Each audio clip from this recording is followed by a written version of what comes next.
ত্রয়োদশ জাতীয় সংসদ নির্বাচনের প্রচারের প্রথম দিন বৃহস্পতিবার দেশের বিভিন্ন স্থানে হামলা, সংঘর্ষ, ধাওয়া পাল্টা ধাওয়ার ঘটনা ঘটেছে।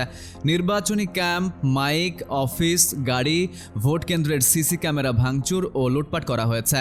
এতে আহত হয়েছেন অন্তত ২০ জন। কুমিল্লা ২ আসনের হোমনা উপজেলায় বিএনপির প্রার্থী মোহাম্মদ সেলিম ভূঁইয়ার সমর্থক ও বিএনপি থেকে বহিষ্কৃত স্বতন্ত্র প্রার্থী আব্দুল মতিনের সমর্থকদের মধ্যে ধাওয়া পাল্টা ধাওয়ার ঘটনা ঘটেছে। হোমনা উপজেলা বিএনপির সাবেক আহ্বায়ক জহিরুল হক জহুর চেয়ারম্যানের গাড়ি ভাঙচুর করা হয়। এ সময় উভয় পক্ষের ১০ জন আহত হয়েছেন। হোমনা থানার ওসি মোর্শেদুল আলম চৌধুরী বিষয়টি নিশ্চিত করেন। চট্টগ্রামে প্রার্থীর গাড়িতে হামলার ঘটনা ঘটেছে। নগরীর কোতোয়ালি থানার সিরাজউদ্দৌলা রোডের সাব এরিয়া এলাকায় এ ঘটনা ঘটে। হামলায় ইসলামিক ফ্রন্ট মনোনীত চট্টগ্রাম ৯ আসনের প্রার্থী ওয়াহেদ মুরাদকে বহনকারী জিপের সামনের কাচ ভেঙে যায়। তবে কারা এ হামলা করেছে সে বিষয়ে নিশ্চিত করে কিছু বলতে পারেননি তিনি। পিরোজপুর ২ আসনের স্বতন্ত্র প্রার্থী বিএনপি থেকে সদ্য বহিষ্কৃত মাহমুদ হোসেনের নির্বাচনী প্রচারে হামলার ঘটনা ঘটেছে।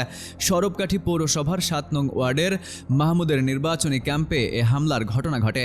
মাহমুদ বলেন, হামলাকারীরা তার নির্বাচনী অফিসে ঢুকে চেয়ার টেবিল ভাঙচুর করে ও ব্যানার ফেস্টুন ছিঁড়ে ফেলে।